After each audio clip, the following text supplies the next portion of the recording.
understanding that you don't have to do it alone. Just because you are the one that the baby came out of does not mean that you're the only one that has to take care of this baby. First off, it took 2 people to make that baby. If I made the baby on my own, then maybe I didn't need your help.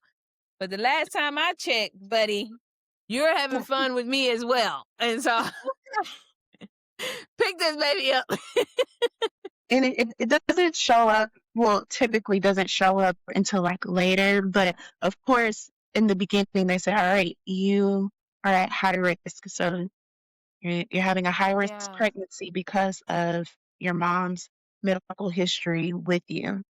Oh, it's very interesting to hear you say those things, because I think a lot of women who do have babies young think like nothing can happen to them. Like, oh, I'm fine, I'm young, I'm this, I'm that. And then of course there's statistics showing that women nowadays are having their kids. I mean, y'all are showing like we're having kids much later than what they were doing back then. It's very important to to advocate for yourself, but then to keep advocating for. I think it's crazy that we're sitting here on this podcast now. Like we've been knowing each other since we was kids, and now we sitting on here talking about postpartum and pregnancy. Like that is insane. Yes. It just dawned on me. 1, 2, and 3 kids. Right? What?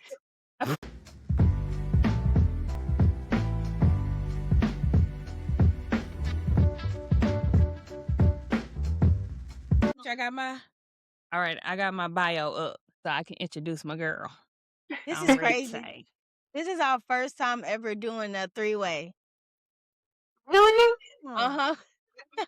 I'm excited. It's cool. Okay. Yes. First off for everything. Okay, I gotta sing my little song. And we back. And we back. And we back. And we back. And we back.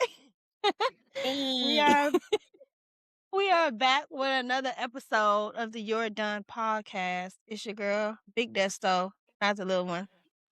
And your girl, Be More, nevertheless. And we got another guest this season. We're on the road, people.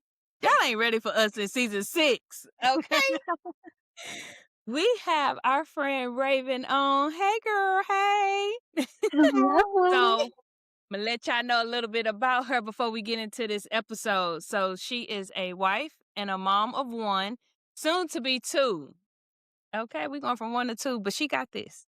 Who specializes in helping people find their next place to call home. A former collegiate track athlete and proud member of Delta Sigma Theta Sorority Inc. I'm crying. Let them know, girl. She brings focus, heart, and purpose to everything she does, guided by her top Clifton strengths: empathy, positivity, futuristic thinking, ideation, and individualization. She connects deeply with people and meets them where they are. Those same strengths are why she's here today to speak candidly about pregnancy, postpartum, shedding light on the challenges people don't always talk about, and offering honest, empowering ways to navigate and overcome them. We will forever talk about postpartum on this podcast, but we got a good guest today to help us dive even deeper into that. So welcome to the podcast, girl. Thank you. Right. It's an honor to be here. My girl had a lengthy introduction. She said, y'all want to know who I am? I'll tell you.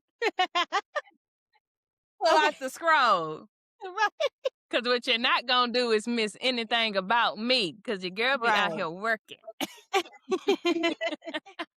I love it. So Doing all the things.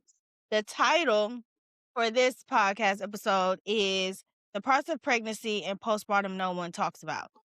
Clearly, I only got the pregnancy part down. I ain't got to the postpartum yet. So that's going to be them. We're going to learn a few things. But I got some things to say about pregnancy for sure. No, for real. Which I think is different for everybody, and I think that's one reason, because I know when I asked Rhevan to be a guest, and she told me we had the idea of the topic, and then she was like, well, I would love to speak on, being a mom and all things included in that, pre and post. And she was like, have y'all talked about that before? And I was like, I think we'll forever talk about it, because That's literally our lives. And postpartum does not end just because your baby turned 2. Okay. I mean, now we may not be able to still claim the weight when they turn 20, but the postpartum is the postpartum. And so I was so happy that she was willing to share her journey. And again, if you didn't listen to the bio, going from 1 to 2 babies, you know, and being able to come on and discuss that with us today. So how are you feeling, ma'am? Because you are currently, well, both of y'all, I'm free now. Your girl got on jeans, high waisted. Look at that, y'all. Must be Okay. nice. We love to see it. So how are you feeling, ma'am? It's a journey, right? Most of the time I'm tired, very tired.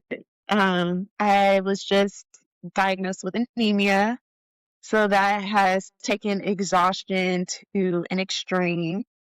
For those who didn't know, because I didn't know before being diagnosed, it comes with fainting, being dizzy. It can affect like your mental clarity.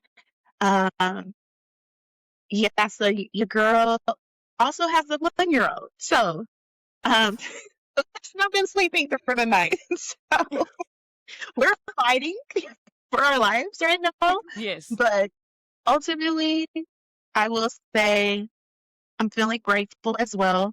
And that's one of the things that we'll talk about is dualities, right? Yeah.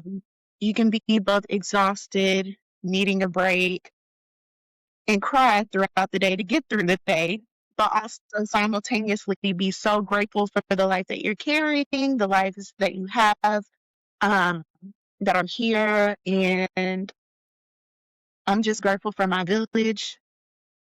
I'm actually really grateful for my coworkers who are very positive. Like, I'm pulling inspiration from anywhere I can get it.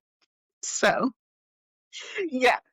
Because these pregnancy trenches is hard. I clearly just had my 3rd kid, and every pregnancy I've had has been different. There's been some similarities and like things that I enjoy eating, things that I don't. Like with my girls, I could not do shrimp like at all, and I love shrimp. But with them, you put it in front of me, I'm throwing it all in the trash. I don't care if it came from Papa's. It's in the trash. Okay, I don't want it.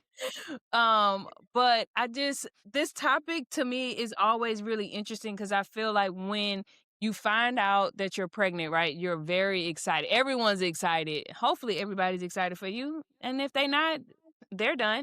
Um Okay.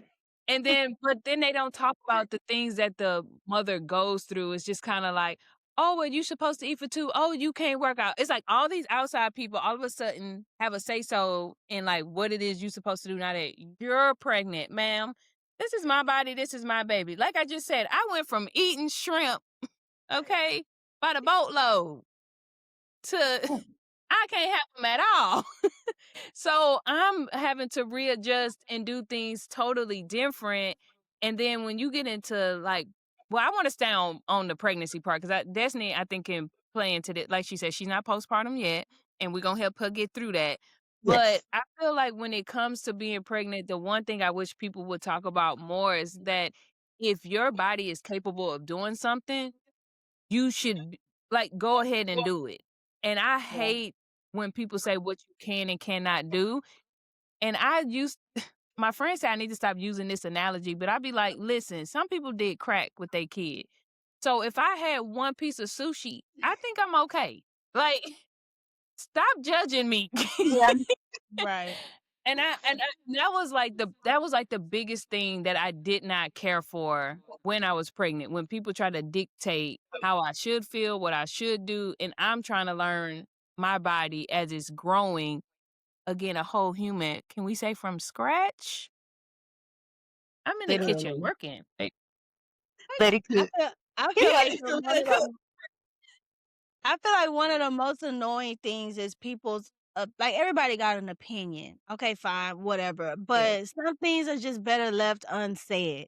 And it's just like you could have kept that. I didn't even ask. Like if you don't a nice little congratulations would have been fine and keep it pushing. Like And then it's some people, I don't even know you like that, and you're asking me like deep questions, and it's just like, did you want to know what position I was in too? I just don't understand why we're having this conversation. Oh, It's wait a annoying. minute. But like you said, if your body is capable of doing certain things, then do it. And like I've been having the struggle of me wanting to do things for myself, right? And then people are like, "Oh no, I got it, don't do it." And then as soon as I ask for help, you are not that pregnant. Oh, just yesterday you treated me like I was handicapped. Now I'm asking for help, and now that's the problem. So it's just that's been my experience. That's why I went to get my nails done. I mean, my feet done, and she was like, "I can pull your pants up for you." Right, self-care. I can pull your pants up for you. I can you want me to put your socks back on? Like she was doing all the things, and I was like, I try to do as many. Like I appreciate it, but I'm not handicapped, ma'am. I can put my shoes back on. I promise I can. Right. So for me, that's I been came over here with my shoes on. you see, put them on. And so I've been finding a balance between like, hey, okay, I actually need the help right now, versus somebody trying to tell me when when I need help. You can't tell me when I need the help. I tell you. So that's been annoying. Yes, that part for And real. also, Destiny, definitely know that it'll change as your body is changing throughout the entire pregnancy, right? Mhm. So it's good that you're doing that now so that it doesn't get hard to say, like, hey, I actually can't put my shoes on today because somebody help Right. me. Okay, Because yeah, when the I other say day that, like, I said, babe, I was trying to put some Uggs on, and if you know, baby, look, I can barely put a regular shoe on. I was like, and then the sock and the fur, they were not on the same side. I needed some help. And now I'm out of breath. And so I do ask for help sometimes. But a lot of the times I do try yeah, to do things for myself, but it does get harder. And I be thinking, because I didn't have like my first trimester, I didn't have all the morning sickness, and I used to call my mom. My mom and Brittany were probably like, "Girl, the baby is in there. She is fine." Because I'm just like, I don't feel nothing. Like Right. I go to the doctor and they show me a picture, but I don't feel anything. And so I used to ask all the questions like, "Is this normal? Is that normal? Is the baby still alive?" Right? And so I used to get in my head a lot of just making sure I'm doing what I'm supposed to be doing. But it's like, what is it am I supposed to be doing? Like my body is going to do whatever it needs to do, and I had to Yes. learn that. And now that I'm 2 months away from giving birth, I'm glad I didn't have to go through all the trenches. Cause No, I'm for glad. real. I'm glad too, because she could fart yeah. wrong and be like, listen, that fart was interesting. You think Nova? And I'd be like, Destiny, I Right, I think did we're going to call be her one okay, day. good sis. I went to the Yeah. bathroom and I was like, it was a little intense. Is that normal?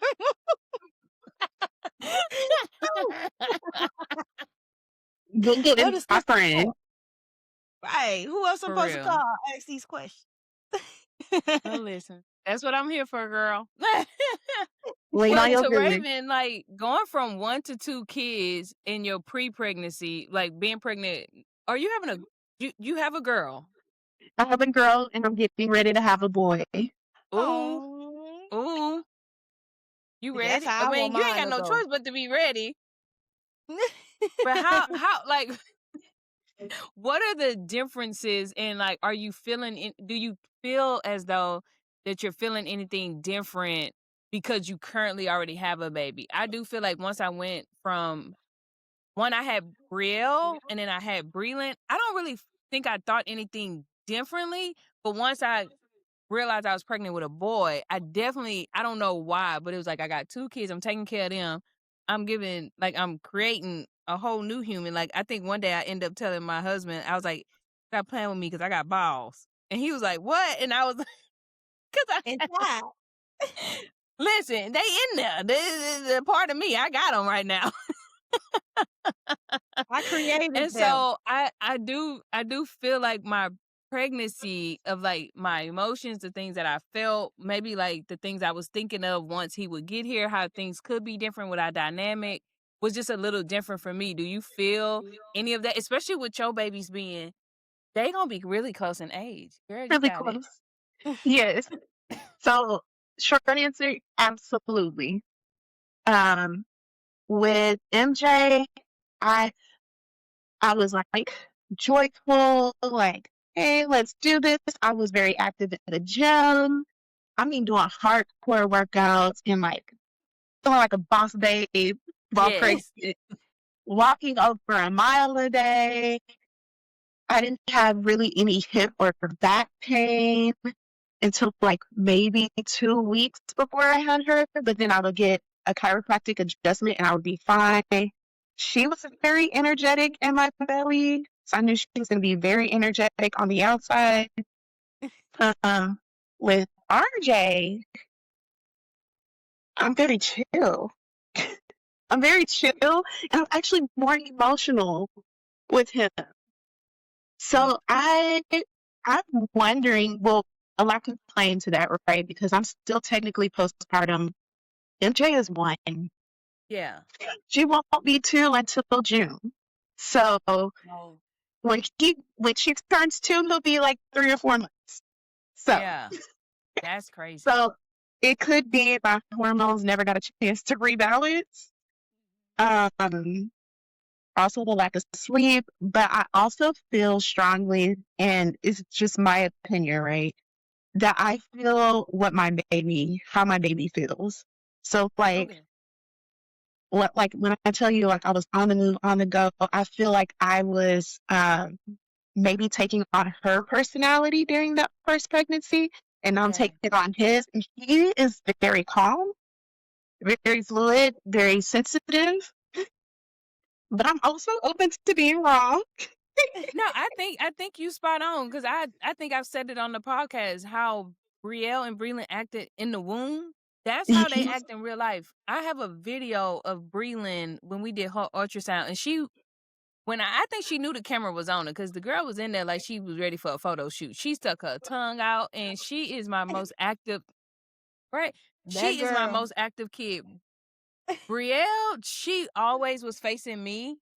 Anytime we went for the ultrasound, like even to find out what she was, they were like, I don't think we're gonna get it because she won't turn over so we can see what she, what it is. We didn't know what it was at the time.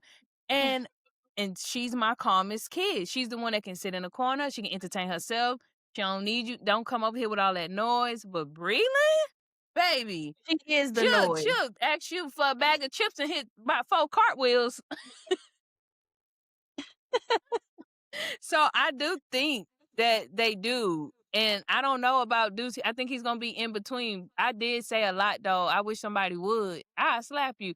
And I kept telling myself, I got to stop saying that because he going to come out here slapping folks. And let me tell you, he scratched me the other day. I think we well on our way to doing what I said we shouldn't be doing. So I think it's possible. For sure. I do think that how they act in the womb could be an indication of how they act when they get out here and breathe this good fresh air. That's good to Yes. hear. Because my girl be chilling. She move here and there. But she be chilling for the most part. She was in my ribs the other night. I had to be like, all right, sister, go on over there. That hurt. But other than that. I mean, from time to time, she gonna get on your nerves. Right. And like one ultrasound, she was like, her back was turned. I said, oh, she's not in the mood. I said, she acting like a daddy. Yeah. Yeah. FGI needs they had to do extra sonograms because she would not show her face. And the harder that they would try, she would go like this. She could turn completely, gave us her butt. Her legs was always crossed. I said, okay, she's such a little lady. She's right. With RJ, he's shown us his face every time. The last ultrasound, they're like, oh my, she's so cuddled up with their placenta. I was like, oh, that's my placenta? Right. It's like, okay. I'm glad she's enjoying it. Because I gotta pee all the time, too. Don't do about that. I think it's, I was just going to say, I think it's crazy that we're sitting here on this podcast now. Like we've been knowing each other since we was kids, and now we sitting on here talking about postpartum and pregnancy. Like that is insane. Yes. It just dawned on me. 1, Full 2, and 3 circle. kids. Right? What? That's crazy. That Who is lied? crazy. We Elementary and getting middle up there. school. Yeah, that. Oh, wow. That's crazy. Really getting up there, y'all. That is crazy. Did you ever see yourself with kids? I said at first I was not interested because I heard my mom's story. Oh. She had preeclampsia with me. So she got really Oh. sick. She got really sick, and they told her, you may not make it, but we'll make sure that your daughter makes it. So she was like blind for 3 months. They had to resuscitate her. Her kidneys were never knew that. failing. Yeah. So I was like, come on, kids. Raven, what was you in there doing? She was taking over for real. They did That not was The deserve 99 and you. the 2000. That I never knew So and then that. you have a higher Oh wow. yeah, you have a higher chance of Why would I know that? having it yourself with your first pregnancy if you're African American and if your mom had it. So it's like, and I did end up having it with Mila, so I had to have an emergency C-section. So, but when I Wow. met Miles, I was Mhm. like, I could have his babies. Yeah. Because That's how I I just was. saw how I didn't have nobody else's kids. I'll have yours. Right. I just saw how responsible he was, how loving and nurturing he was. And I was Yeah. like, I could definitely see him being the father of my kids. Mhm. And I shocked myself when I said that. Girl. So, yeah, here we are. Now we're on Yeah. baby number 2. That's how it happened with All me right, too. don't come I was just we back had another season recorded saying 3. we recorded another episode earlier with someone else, and I was mentioning how I used to say I didn't want kids and X, Y, and Z. But obviously, once I met Corey, I remember my mama. She was like, "You must really like him. You talk about kids. You don't never talk about that." I said, "Girl, I don't know. I don't know what just happened to me." You know what's happening to me. Here I My am. ovaries taking over. Right, he got me. I'm pregnant. We locked in now. Okay. Right. That's But I love crazy. that. Right. Okay. So, okay. So that's crazy. Okay. So me, honestly, I thought I could. Well, I thought I could have it, but that's because they considered me to be a geriatric. to see them keep calling me old on my paperwork because I'm 36 pregnant with I'm like, listen, I feel 28. Okay, y'all don't Period. stop calling me old, but they do all them extra precautions, So was your mom considered like an older woman when she had you, or was she? She was 21. She was 21 when she had me. You're also more at risk of preeclampsia the younger you are as well. Okay. But I had Mila at 32. Okay. So That's insane. yeah, and it doesn't show up. Well, typically doesn't show up until like later. But of course, in the beginning, they say, "All right, you are at high risk, so you're having a high risk Yeah. pregnancy because of your mom's medical history with you." And so, I was fine. I was like, maybe I won't get it, and boom, it hit me out of nowhere. Yeah. That's on my head. I thought it was the Texas heat too. So she's a June baby. So I was like, oh, I'm just feeling like heavily exhausted because I'm in my 3rd trimester. Yeah. I'm swelling because I'm pregnant. It's just the heat. I just need to take a nap. I need to nap it off. And I was having headaches. And all of these are typical pregnancy symptoms. So Yeah. I didn't think anything of it, but the next day we happened to have our appointment, and when they checked my blood pressure, that thing was through the roof. Like I think it was like 160 something over 98. Oh, wow. And they were like, we're sending you to labor and delivery now. But first, we're going to check on the baby to make sure the baby's okay. For those who So, don't know, having 120 over like 80 as far as your blood pressure, that's normal. That would be considered normal. So to be 166 over 90 something is insane. I'm so yeah, glad that you had an appointment though, but also to mamas, it don't cost nothing to go to Walgreens and get you a little blood pressure cuff. That don't mean you got to go insane and do it every day. But if you haven't like she said, like symptoms that you probably wasn't experiencing before, it probably would be best. I didn't have preeclampsia. My blood pressure was pretty much the same throughout my pregnancy, but I did end up with anemia where my iron levels were dropping while I was pregnant, which was even scarier because then once I gave birth to Deuce, I was so your iron level should be at least at minimum at 11. By the time I was getting close to giving birth to him, I had dropped down to like a 10, which wasn't that crazy, you know? But considering that you do bleed when you're giving birth, I was already taking iron pills. By the time I gave birth to him and I was ready, well, I thought I was going to get discharged, it had dropped all the way down to 7, which is no bueno. So I ended up having to have an iron transfusion in hopes that I wouldn't have to have a blood transfusion because that will be the only way to boost all of this up. If not, homegirl, I could crash out pretty much. yep, So it's very interesting to hear you say those things because I think a lot of women who do have babies young think like nothing can happen to them. Like, oh, I'm fine, I'm young, I'm this, I'm that.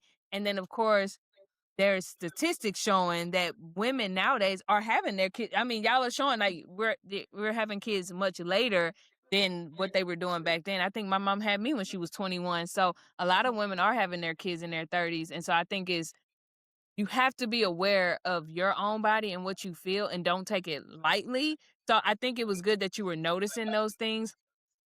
And I'm pretty sure you were taking it easy. Like, okay, I'm not going to clearly go for a walk today. I don't feel great. So if that's what's going on with you, like listen to the signs of your body. Cause I can tell you guys everything that I felt with each pregnancy. And then if you don't feel that, or if you feel something a little bit more intense, it doesn't mean you do exactly what I did, but always talk to your physician because to be honest too, and why I say listen to your body is because sometimes, hopefully, you got a good physician, pediatrician, all the things, but they don't always be looking out, yep, Yeah, we yep, got you. for us. And yeah, so the one thing that I did like, because my Brielle was born in a hospital, Breland was born at home, and then Deuce was in the hospital. But when I had Breland at home, the one thing that stood out is that they don't check your cervix. They don't see if you're dilated. So everything is based on how you feel. So when I tell you, I could tell her if Breland had turned. I could tell her where she was. She was like, "You're gonna tell me when you're ready to push," and I was like, "What you mean? I'm gonna tell you? I don't know." But baby, I Right. told her, I was like, I think it's time. So when it came to having Deuce, I was very much so aware of my own body. Like if something felt off, if something felt wrong, I was like, I'm telling her. She following us. She's like, well, you already answered that question. I'm like, oh yeah, I got this, girl. Just let me know if there's any other, anything else that I need to take. So you definitely want to be in tune with your own self and don't be afraid to ask the questions. If your doctor make you feel dumb for asking the question, they got to go. Find me somebody else because my insurance can go somewhere else. Okay. You ain't the only Okay. doctor in town. Well, I got a question because now you're making me nervous. Okay, go ahead. I don't know what to ask. I go to the doctor and they're like, do you have any questions? And like I said, I don't have like many, I guess, quote unquote issues. I don't, the symptoms and all the things. I just, whatever.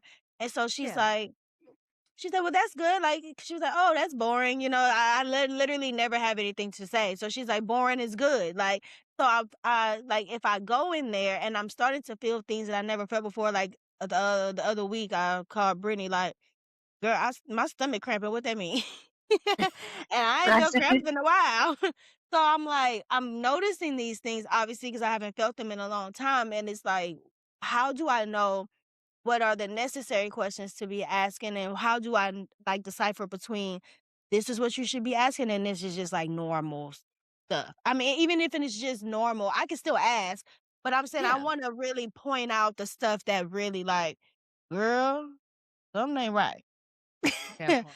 I And mean, it's Lord, pretty I much. hope everything will be all right. But Yeah, I think it's kind of going into the situation of like everything you can pretty much Google. And when you first meet your doctor, they kind of telling you everything. So of course, if you're saying like blood, um, if you have like extreme pain where like you can't talk, you can't walk through it, like those are big things yeah, that you want to. So I wouldn't say that you necessarily need to go to your doctor with questions because with Brielle, I didn't necessarily have questions. I was kind of taking everything in, and she didn't really give me morning sickness. I felt fine. Breland, I worked out. I probably could have done a CrossFit or high rocks with her. I ain't feel mhm, nothing. But at the same time, when I did have, when I was pregnant with Brielle, when we got further into that pregnancy, I ended up having this one question, and when I asked it, they pretty much, instead of answering the question, even though it seemed like, oh, it's a basic question. It's something I heard about and I just want you to elaborate so I can be aware, from a doctor's as my doctor, giving me the information. They kind of knocked it off like, oh, well, you don't have to worry about that. And, most women, what it was like some generic, like pretty much I'm a first time mom. You just are trying to ask all the questions. Well, I don't give a flying fish nuggets. Your job is right, to right, answer the goddamn on question. So answer the exactly, question.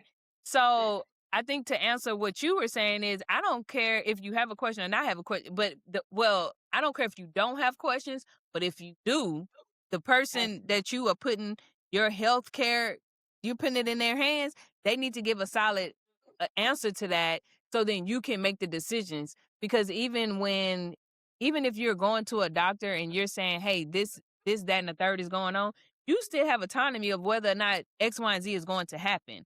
Even when it come mhm, down to, they can say all day that they want Brielle to have the flu shot. But if I decide she ain't getting the flu shot, she ain't getting the flu shot. So the right, same is applied to everything else. I mean, I wanted him to have the vitamin K and, all these things, the whooping cough. Like we did those things, but they're still optional. Sometimes they make them feel like they have to, but educate yourself and then they should be educating you as well. And if they're brushing you off, that's a red flag for me. And I'm not sticking around to see what you're gonna do when this baby is trying to make an entrance into the world. right. This during a contraction, you think I'm going to be talking to you? No, I'm about to kick you in the face. What I'm about to do. Oh Lord. I want to piggyback off of that. So with my first pregnancy, I really didn't have any questions.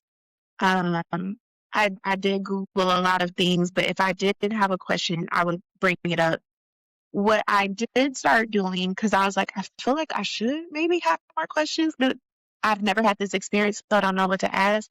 I use ChatGPT. I was like, I'm so and so weeks pregnant. What are some things that I can discuss with my provider at my next visit? And that prompted actual questions that I really did want to ask, but I didn't know at the time.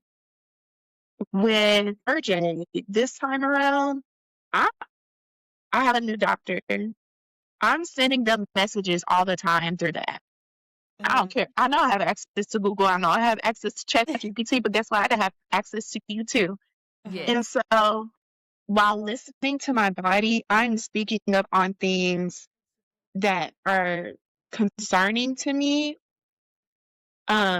So for instance, the iron deficiency, I had been telling them, hey, I'm getting dizzy a lot. And I would hear, oh, that's typical of pregnancy. Almost all my messages start off with, oh, that's typical of pregnancy. I know it's typical. I know it's typical. Right. I've been pregnant before, but I Googled it before reaching out to you. I don't need to hear that over and over. What I need you to do is to give me advice based on my blood work, based on my past history. And had they did that, now I'm 2 months 2 months into being anemic, and I had been expressing this that we know of, right? Because they could have done blood work earlier Yes. and maybe found out that I was anemic. But had they not just said, oh, just have some caffeine, oh, a little bit of sugar, oh, take your time getting up. It took me going to my last doctor's appointment before last to say, hey, I'm just going to talk about this again. Like, I spoke with someone through the portal, but I am really dizzy. And it's to the point to where I said, I'm not getting up fast. I'm eating, I'm staying hydrated. I'm doing all the things that you all are telling me, and I'm still exhausted and dizzy. And she said, oh, well, let me check your blood work. I'm thinking, they checked my blood work last time because they tried to rush us through the appointment. And I said, I had blood work. Can you let me know what my report said? Yeah. So she was like, oh, you're anemic. And I'm like, I could have gotten ahead of this. Right. So then now she's saying, oh, you have 2 weeks to get your iron levels up, or we're going to have to do an iron transfusion. So 'Cause you maybe got to they be This your could have own been doctor. avoided. This That could have been part. avoided. You just wanted to bing, bing, bing, get me out. So to answer your question, like, you don't have to have questions, but we do, like Brittany was saying, your provider needs to really take into consideration what you're saying. And if they do have an app, leave a paper trail. Because I'm seeing my swelling in one side of my ankle and my foot, and I didn't see any swelling on my right. I was like, that's weird. I look it up. That is a symptom of preeclampsia. So I'm like, Wow. okay, is my body slowly building up to show me that I'm going to have preeclampsia a second time? Because, like I said, it was all of a sudden, but like my blood pressure was slowly rising. My weight gain was all of a sudden, the swelling just happened that fast. So I'm like, all right, I'm gonna stay in tune with my body, whether or not y'all are, and I'm not gonna let y'all just tell me, oh, typical, that's typical. So that could also be a form of gaslighting too. But no, you know your body. Mm-hmm. Trust that you know your body, and also advocate. If you have to get your husband to also advocate on your behalf too, you do that. I had a team of 6 people my first pregnancy, and it took all 6 of those people for me to like truly be heard and get the treatment that I deserved, because they wanted to just give me blood pressure medication. That's putting a band-aid on a gash. Yes. I need a magnesium drip. Right. So it also takes you like doing your own research too to be able to advocate. And they almost prescribed me blood pressure medication that is not supposed to be prescribed to people who have asthma. So thank goodness my mom's a nurse. Feel free to utilize her on your journey too. Yeah. I'm sure she does not mind.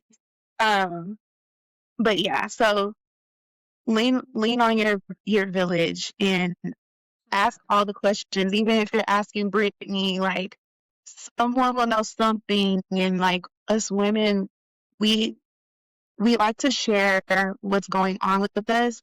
And when we hear somebody else going, well, hey, my friend went through that, let me talk to her, let me connect you, so it takes a village, but ask your questions and don't feel bad for it. Because when you're having the baby, I hate that when it's time to have the baby, then it's your body was made for this. Your body will do these things. But then while you're pregnant, you're telling them, hey, this is what I feel. This is what my body is doing. Then all of a sudden you have no idea. So I can give birth for the first time. Ain't never done it. Ain't grew nothing. But some waste that I done pooped out earlier without a stool softener. But you fit to tell me that the pain that I feel is typical. No, being dizzy is not typical. That's not a typical thing. So I think it's very important. It's very important to advocate for yourself, but then to keep advocating for yourself. Because like you were saying, you asked once and then they decided, oh, it's not that big of a deal. And just imagine if you hadn't asked again. Because I think sometimes we do feel like, okay, well, maybe it is. Maybe I am just tripping. I've never done this before. I don't give a crap. I'm asking every time I come, and don't play with me because I'll go find LabCorp, pay my $80, and I'm gonna come back with the blood work, and I'm gonna send it back to the insurance so they can go ahead and pay for that because that's insane. Yeah. But postpartum, fun times. Postpartum is ghetto, but it's but it's not that bad. I think a lot of women are afraid of postpartum, but I think it's the same thing as when you're pregnant. It's again listening to your body, understanding the changes it's going to go through, and then taking your time. And I say that because Destiny, this is going to be her first time, but you know all the things you used to do. And then the moment that baby come out, you're like, well, I'm gonna get up, I'm gonna do this, and then you realize, but you're not doing any of that, and you need to go slow. And I have to tell myself that, like, I remember when I was squatting 225. Now, if I gotta walk up the stairs, I'm like, ooh, my quads. And sometimes it's more of an ego thing because it's just like, this is where I was. This is what I should be able to do. And because you have the baby, you feel like you should be able to do it because I need to be strong to take care of my baby. And I feel like I'm, falling apart. So I think with postpartum, asking for help, one, understanding that you don't have to do it alone. Just because you are the one that the baby came out of does not mean that you're the only one that has to take care of this baby. First off, it took 2 people to make that baby. If I made the baby on my own, then maybe I didn't need your help. But the last time I checked, buddy, you're having fun with me as well. And so pick this baby up.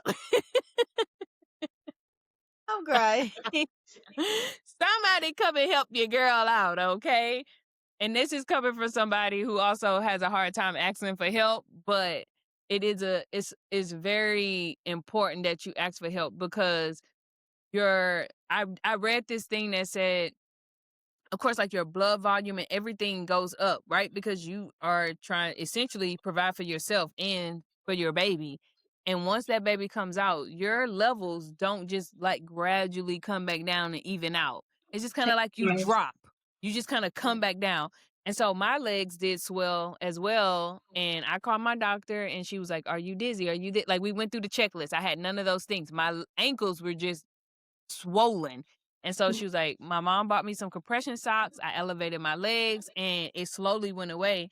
But what they assumed what was going on with me was that my fluids and everything was dropping and it was pulling. And of course, I'm not walking as much. I'm sitting much more with my baby, so it's again, monitoring yourself, asking questions, call your village. So when Destiny calls me, no question she will ever ask is stupid. Now, like sometimes I do laugh and be like, girl, sit down. But then I still answer the question. Because, you don't ever want somebody to feel like unheard, especially when you're new to this. And again, if she decides to have another baby, she probably gonna ask me more questions because it's like, well, that didn't happen the last time. So what are we gonna do about that, Brittany? And I'll be like, well, this is what we're gonna do. This is and then go ask your doctor. Right. So how are you? Because you're like in the middle of postpartum because your baby is just 1 and now you're pregnant and then you're going to be you're going to be like doubled up on postpartum? Postpartum squared. How are we feeling about that? I was extremely nervous at first, and I'm not gonna sit here and act like here and there like concerns pop up, but I'm more confident this time around because I'm just like, hey, we figured it out together with Mila. We can figure it out again with RJ. And I think like it's brought me and my husband together because we say so often, even like when we have moments where we're heated discussions, our code word is, hey, we're on the same team. We're on the same team. And it's like a grounding moment that lets us know, like, you're not in this alone. Because there are moments in postpartum where you do feel like it's just me, but it's not. You're in it together. And this time around, I plan on asking for more support and not just like sending me a scripture. It's great. Thank you. I need physical support. Yes. Okay. Come over here right now. Yes. Bring me a That's meal. yes. So like this time I decided to do a nesting party. I'm having a nesting party here soon. The first time around, like I said, I was very energized. So I was like nesting and setting up the nursery and everything on my own. This time around, I said, no, physically, my body feels different. I need to chill. This would be a great moment for us to remember. We're creating memories, fill our house with love.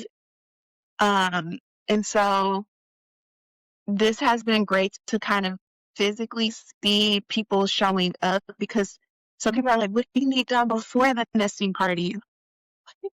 And they actually are showing up. That's So, a good friend and family member. yes. So I know sometimes, and this is something that I posted the other day, is like, us millennials are pretty much raising kids in like a fast-paced society.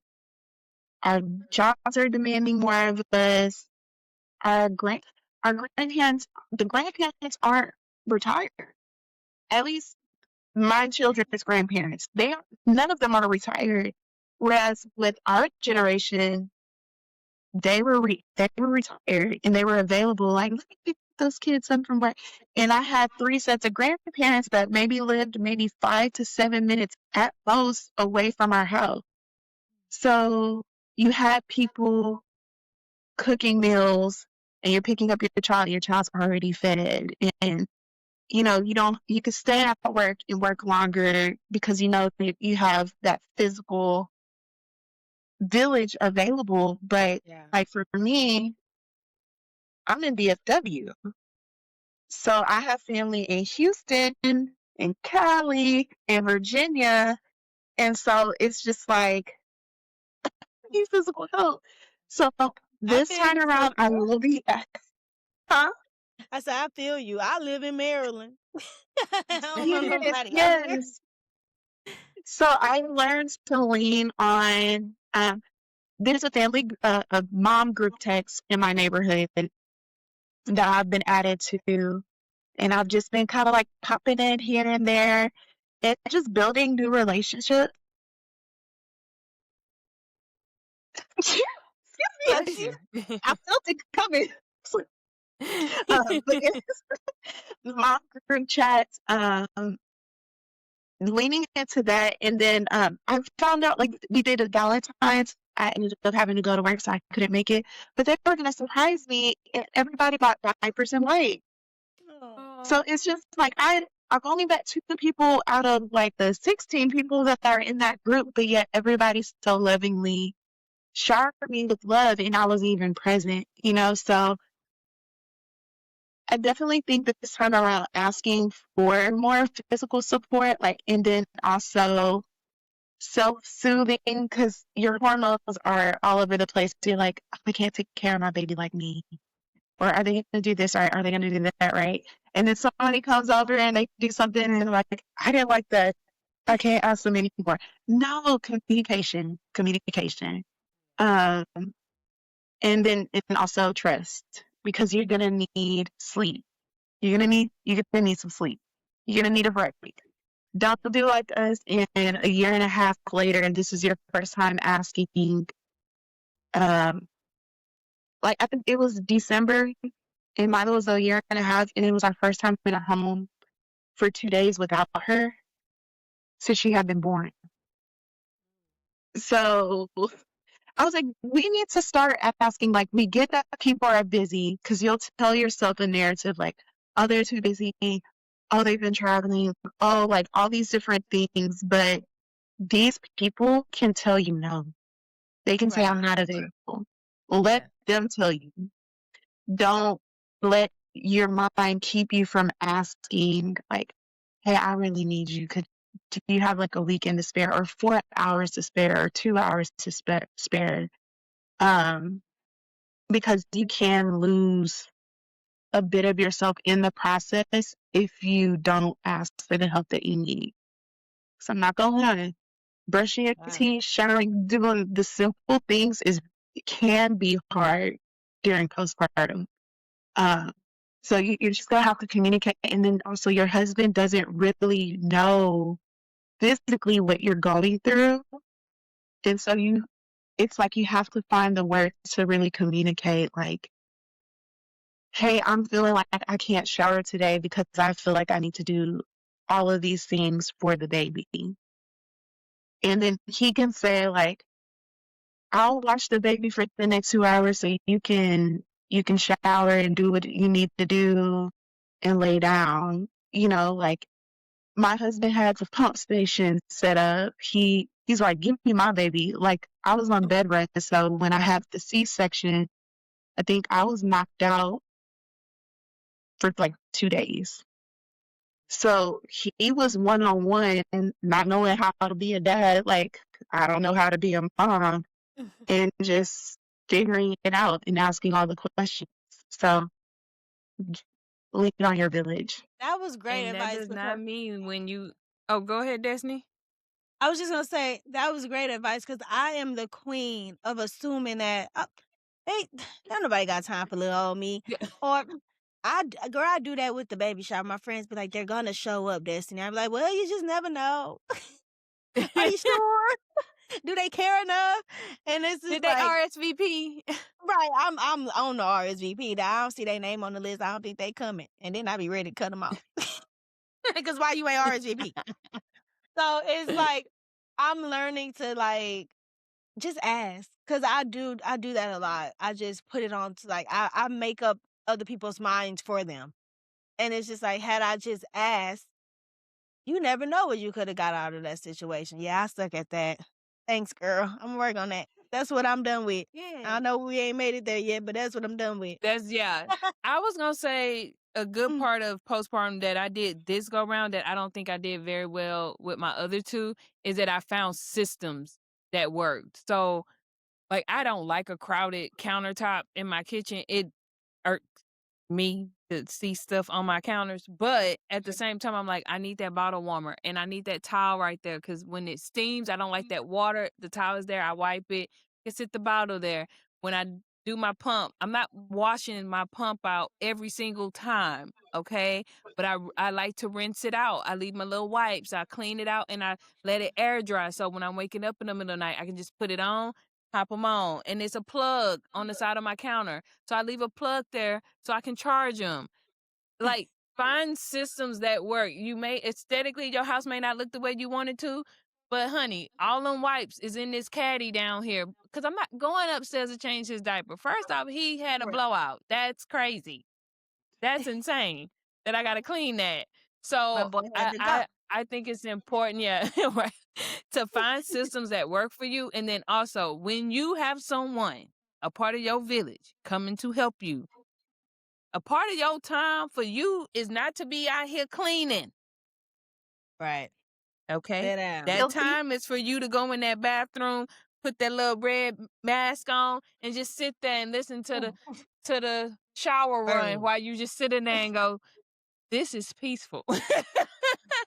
So I had to learn that when Bree did hold the baby or did something, I used to feel like, oh, I got to rush to shower so I can come back. So what if the baby crying? He needs help and nobody wants. But it's like, well, you listen to the baby cry when he was at work. He's the dad. He'll be okay. If you want to stand in that shower for an hour and run your water bill up, that's your business. Yes, you deserve it. You deserve that heat, and he better pay that bill so you can be steamed and fresh. And you put on your mask, and you put on your lotions and and I just be and I got a little stool. I be sitting down. I just be in there chilling. So you gotta take those moments and don't rush those moments. If it take you an hour to shower, it take you an hour to shower. Take you an hour and 45 minutes, it take you an hour and 45 minutes. That baby will be alive and well when you come up out of there. And you gonna feel prepared for that night shift. So don't rush it. For sure. Grace, give yourself grace and give yourself permission. That's what I got from what Brittany was saying. And that's so true. Because Amen. as moms, we put it on our capes and we think we got to do it all. And it's just like, no, you don't. Society made us feel that way, but also our hormones make us feel that way too. But if we step in every time, then dads don't learn how to be a dad, how to be Yeah. emotionally available or physically available. And then it's hard to break the cycle of mom is always the answer to.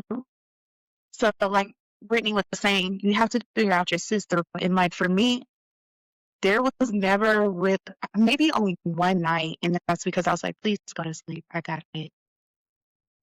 Miles never had, I was never up with MJ and Miles was asleep. That was just us. Um, now it could be because I had a C-section, but I like to think it's just because I am very blessed to have a great man. But he always felt like, no, just because you're breastfeeding, that doesn't mean that there's nothing that I can't do. Right. So he's changing the bottle while I'm getting the body, getting ready to breastfeed. Or at that time, like he figured out how to have extra milk. I didn't even know. He was like, yeah, we got like 30 bags in the freezer. It's like, what? How? And it was because he read books throughout the pregnancy. He talked to friends and family. Like he was and it is like heavily invested. So he figured out how to do different things, and he had his own system to where I was predominantly pumping, and I was able to do that for like 7 to 8 months. So yeah, Good he had my man, sex. Here's some Savannah. cocoa water supposed to help you to produce. Here's some oatmeal, like allowed them to, step up. And also sometimes people don't naturally know how to step up. So you have to like, hey, I'm struggling with this. I need you to help me to find a solution to this. Right. That's good. All right. Listen, nice. this time went by way too fast. It's time. I feel like we had so much more to talk about, so much more to discuss. And that's why I say this probably will be, huh? I said we did. We didn't even get to What'd the you say, question. Destiny? I know. Literally, we almost at an hour. I was like, dang, it's almost an hour. Listen, Wow. I don't know. Should we do a part 2? No, I'm down. We can. We gonna have to discuss this young Desto, because I feel like there was so much for real, and I don't want the camera to cut off or anything like that. So I'm gonna go ahead and ask our question, but I think we're gonna have to do a part 2 for sure, and maybe it could be like a Q&A. Okay. And not a full episode. That's what we're gonna do for y'all. Okay, we ain't done. We ain't done. Okay. Now hurry up. But with this, right. So with this episode and the things that we were able to cover, I think Destiny already kind of mentioned what she was done with. But Rhevan, what would you say you're done with? I am done making up stories about how busy people are, and I'm going to ask for the help that I need. Amen. This. For me, I think the biggest thing that I need to be done with is feeling as though that I'm the only, like you say, I'm the only one who can do it. So yeah, definitely asking for help. And if that's every day, then that's every day that I need help with something. Right. And I can call my mama, my daddy, my husband. Listen, everybody one phone call away. So yeah, I think I need to stop making up in my mind that somebody's going to tell me no, and just put it out there. This is what I need help with today. Can you please help me? And then we just go from there. So yeah. Oh my God. And surround yourself with good people that you know you can depend on. So it doesn't make it seem like you asking is a burden to those people. Absolutely. Those losers out of your All right, good sis. Talking like she done had 2 kids. That's because she's a auntie. I am. Yep. 3. Yep. Thank you. Well, thank you so much for being on this episode, Rhevan. I hate that we have ran out of time, but we're going to come back with a part 2. I think it's going to need to be a little bit of a Q&A So it may not be a full episode like this, or it may be. Listen, we do what we want to do. This our podcast. Y'all just tune in, like, share, and subscribe. You heard?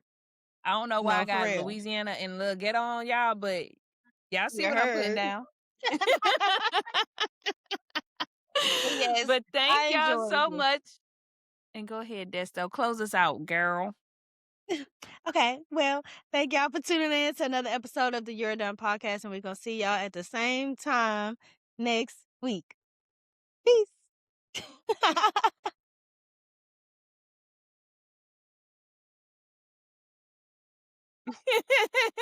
That was good, bro. Yay! 58 minutes, y'all. That went by so fast. It did. It God did. dang I'm it. so glad we got And a that's- chance to talk. Yeah, because I do still want to touch on how to be a better friend. Yes. Mm. You know what? Yeah, I'm we going to gotta text have you, a whole Rhevan, nother- but I'm going to put the questions. I'm going to stop this.